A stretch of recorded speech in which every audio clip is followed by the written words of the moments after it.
The M6 is BMW's new performance flagship. It seems to tick all of the boxes, but there's another BMW that ticks them too. It's called the M5 and it's cheaper, has the same 560 horsepower engine, and it's more of a sleeper thanks to its 4 doors. So is the M6 just an M5 in drag, or a genuine sports car in its own right? We're about to find out the best way we know how, with a racetrack and lots of tyre smoke.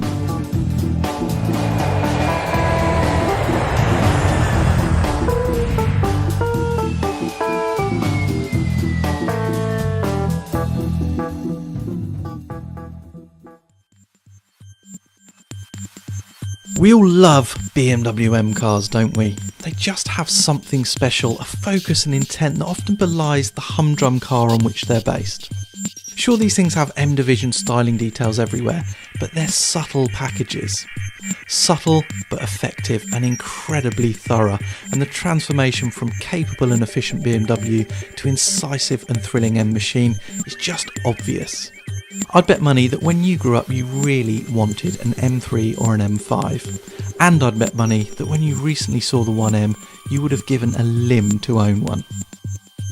Then there's the car you're looking at now, the M6, the flagship, the 911 rival, dare I say it, the Nissan GTR rival.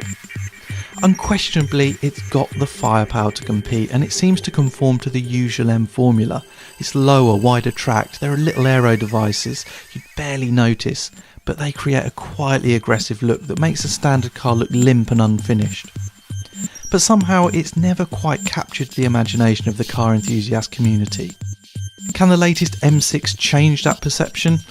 It looks unlikely. It has got a twin turbocharged V8 and a 7-speed dual clutch gearbox.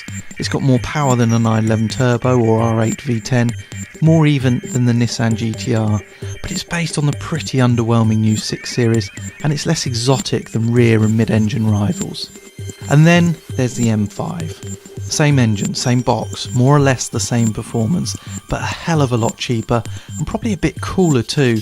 It has all of those special M details, but somehow it's not trying as hard, and a saloon car with 560 horsepower is a concept that we can all buy into. In contrast to that, a colleague of mine used to call the old M6 Germany's Trans Am. He was no fan of the Trans Am, by the way. That's the sort of stigma it needs to shake off. So is the M6 really any different, any better than an M5, or is it destined to be the forgotten M car once again? We've got a couple of tests lined up that might start to answer those questions. On paper, there really isn't much between these two cars. Both have the same 4.4 litre V8. It's got twin turbochargers nestled in the V for improved throttle response. The engine produces 560 horsepower and over 500 foot-pounds of torque. Even with well over 4,000 pounds to haul around, that's nearly 2,000 kilos, the performance is vast. The M5 costs from $89,900 and the M6 $106,100. Sure, it's a fair bit lighter and it has a lower centre of gravity, but will it really show? I can't wait to try these two cars back to back. We'll run performance figures and lap times. It's time for the M6 to step up and make a serious case for itself.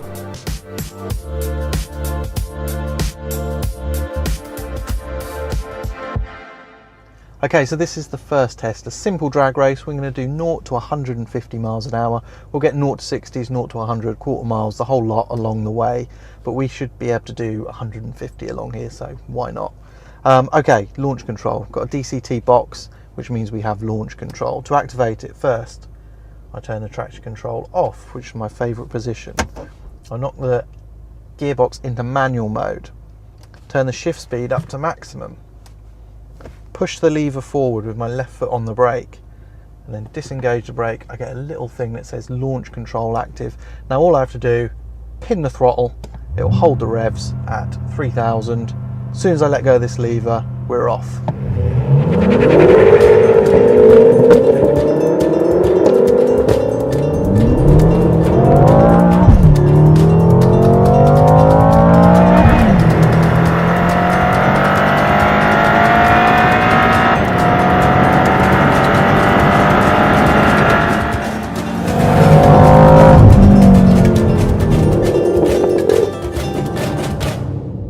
temperature was cold and the surface a little bit greasy when we recorded the performance figures, and we couldn't conform to usual car and driver standards by running in both directions. Even so, the numbers these rear-wheel drive cars made were fairly extraordinary, and the M6 just edged it. It gets off the line better, hitting 30 miles an hour 2/10 ahead of the M5. At 60, it's 4/10 up, 4.1 plays 4.5. But it actually gets a little bit of wheel spin into third, so the M5 cuts the gap to just 2/10 at 100. Then the M6 starts to draw away, and by 150 miles an hour, it's 1.1 seconds up the road. So the coupe does beat the saloon, and the numbers might not worry a 911 turbo, but 0 to 100 in 8 seconds or so, even in suboptimal conditions, should be fast enough for just about everyone, I reckon. So what is it about the BMW M6 that usually leaves people so cold? Well, initially it's a big, heavy car, and it's competing against things like the Audi R8 or the Porsche 911 turbo. So it's immediately at a disadvantage because it's based on a car that's essentially built for people who like to play golf at the weekends. But there's a bigger problem, isn't there? And it comes from within. It's called the BMW M5. It's got exactly the same engine, exactly the same 7-speed MDCT gearbox, and it costs a lot less money too. So you've got to wonder, why buy the M5 in drag? Just buy the proper super saloon or a proper sports car, right? Well, that argument makes perfect sense until you get into the M6. The steering response, the performance of the engine, the way it corners so flat and grips so well, it all feels like a proper sports car. In fact, it's a real monster, this thing. It's like a sort of rear-wheel drive Nissan GTR. Of course, it doesn't quite have the grip and traction of a GTR, but that's okay because it means it's got something different in its arsenal. You can pretty much do this whenever you like.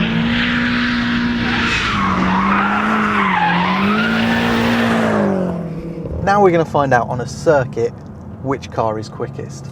Now the M5 is heavier, it's a big saloon car, so really it's at a disadvantage. But we've got the ultimate leveller, because the bloke in the M5 has won Le Mans, and I'll tell you what, he's a hell of a lot quicker than me. He's just up there, and I'm going to try and chase him down in the M6. This is Andy Wallace, who won the Le Mans 24-hour race in the Group C days with Jaguar, then went on to score class wins for Bentley's EXP Speed 8 prototype racer in 2001 and 2002. He's also won the Daytona 24-hour 3 times, raced in the German DTM series, the Japanese Super GT series. Basically, he's a bit of a legend. Okay, so what have I got at my disposal? Well, the M6 is lighter by upwards of 100 kilos or so. Lower centre of gravity, obviously. But he's got an abundance of talent, loads of experience, and a hell of a lot of speed. So can I chase this M5 down? In a straight line, as we know, there is nothing in it at all. And I can nail him on the brakes as well, which is a bit of a surprise because it's effectively, it's not that much lighter, this car, but yeah, I'm getting better turning. He's really struggling with understeering, that thing.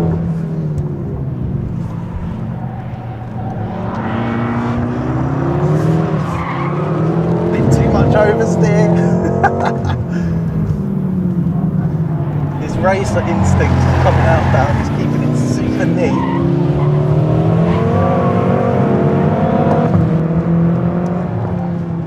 He seems to have a lot more turning understeer than me. You can see the weight of that M5 sort of flopping around. But he's got good traction. When I get oversteer, it's really sudden and hard to control. Whereas he seems to be able to just get out the corners. Let's see if I can get a run on this big old rolly understeery M5 outfit. Yes! Haha! Got ya! Haha! Le Mans winner, you may be, Mr. Wallace. My M6 is better than your M5.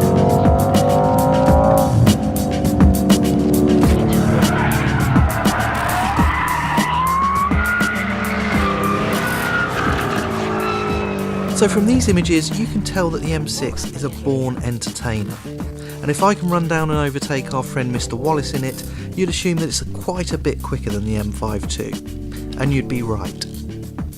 In the first sector of our lap it pulls an immediate lead thanks to greater entry speed to turns 1 and 2, more than making up for the slight traction penalty out of the first corner. It's quickly 3/10 up on the M5. That speed carried into turn 2 is important because it allows the M6 to build more and more speed through the long fast right that makes up most of sector 2. Both cars hit over 130 miles an hour here before braking for the very tight second gear left, but again it's the M6 that steals time, another half a second or so. The more rapid direction changes of sector 3 further highlight the M6's greater agility, and it pulls another half second from the M5. All told, the difference is 1.36 seconds, which is quite a lot on this short track. The GPS measuring equipment did reveal an even faster 1:16.6 lap, but later interrogation of the data cast some doubt on the satellite coverage. But let's just say there was more time in the M6, much more. Of course, the numbers only tell half the story. What have we learnt about this BMW M6 then? Well, we've learnt that it is just a tiny bit quicker than the BMW M5 in a straight line. But that isn't because the M6 is slow, it's because the M5 is unbelievably fast. Any car that can do 0 to 100 miles an hour in 8 seconds or thereabouts is pretty mighty. I can't believe anyone would have a problem with the performance of this car. It is a proper thing.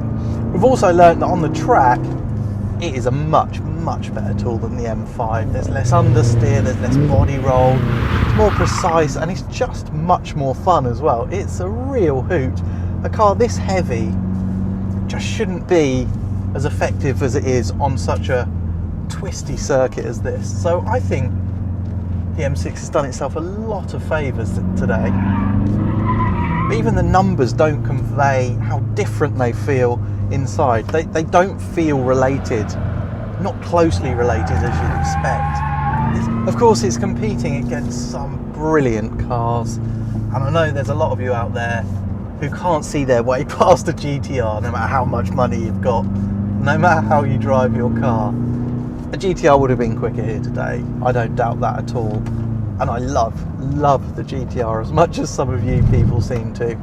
But this is a different sort of car, and I think it stands absolutely no shame at all against R8s and 911 turbos and GTRs. It's a proper sports car, this thing. It is a proper sports car. It's not perfect, it's too heavy, it's too big. When you're driving it, I defy you not to have a brilliant time.